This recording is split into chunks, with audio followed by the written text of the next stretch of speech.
congratulations on Billy the Kid. It's a wonderful performance. Thank you so much, man. I appreciate it. Yeah, of course.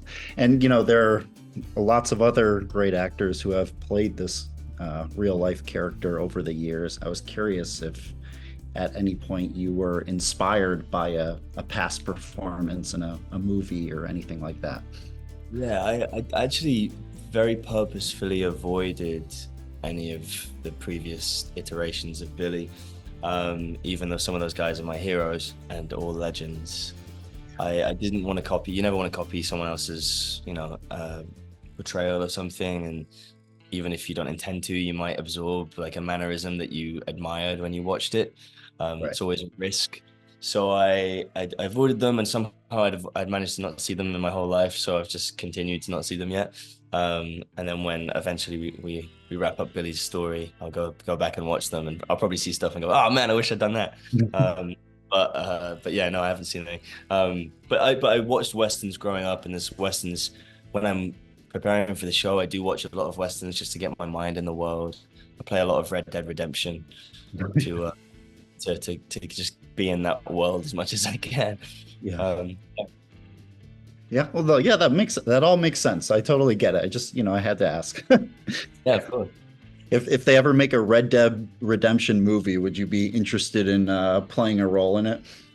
I just love westerns. Yeah. I would, yeah, because I Yeah. love them. Yeah. Um, Oh, that's yeah, great. someone brought this quote up earlier. I think it was John Ford who said like, if they, or Francis Ford Coppola, I forget who it was. Someone said this: if they knew how much fun it was to make westerns, they'd stop letting us make them. Which is like so true, and I'd forgotten that quote, but it's just so true. It's so much fun. It's like Yeah. a pure form of like movie making. Yeah.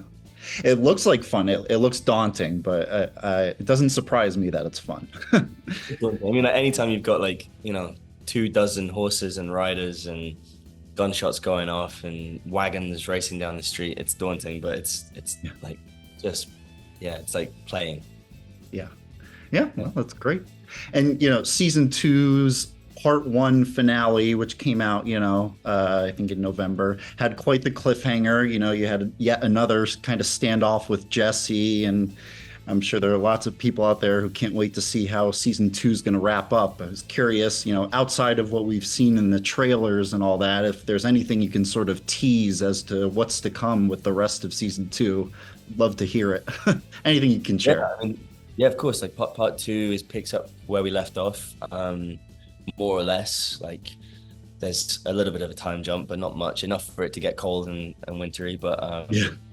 it's still following on the footsteps of what happened in part one. So Billy's, he's lost Dulcinea. She's given up on him. She thinks he's never gonna turn good, and he's lost Tunstall, who's his mentor and his father figure, and really all he's got left are the regulators and these guys who have chosen him as their leader.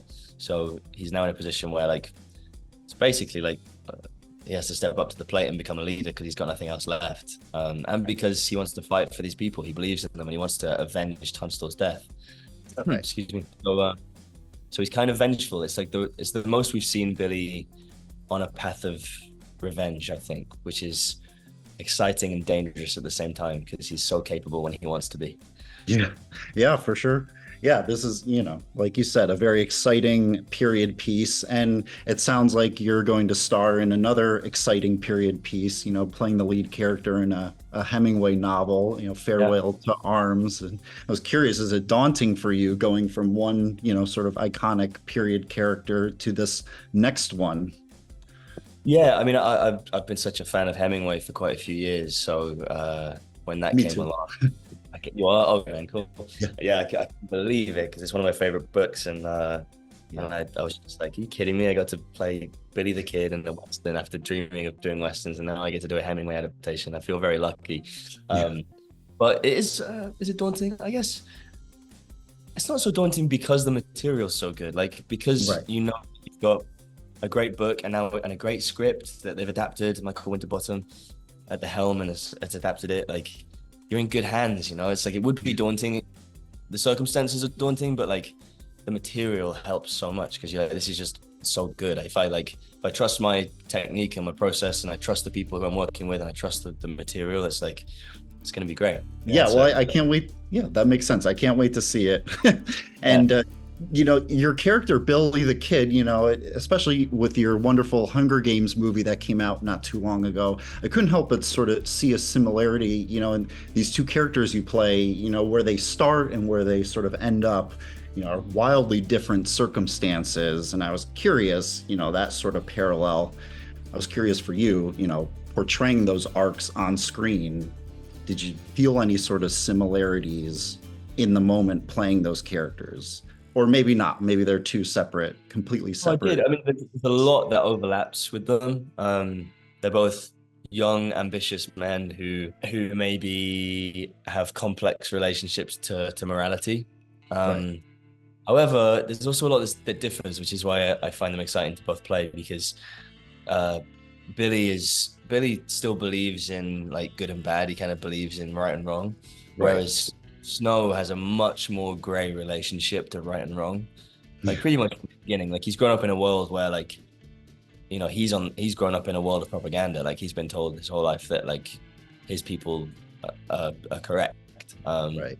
And even after he learns that's not true in his experience, he still chooses to go down that path.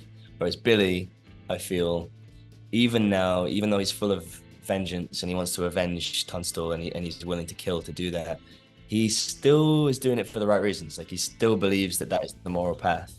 So that's a huge difference between them. And I think they're driven by slightly different desires, because Corio Snow wants to be a leader. He wants to be like president of Pan Am, and he will kind of stop at nothing to get there.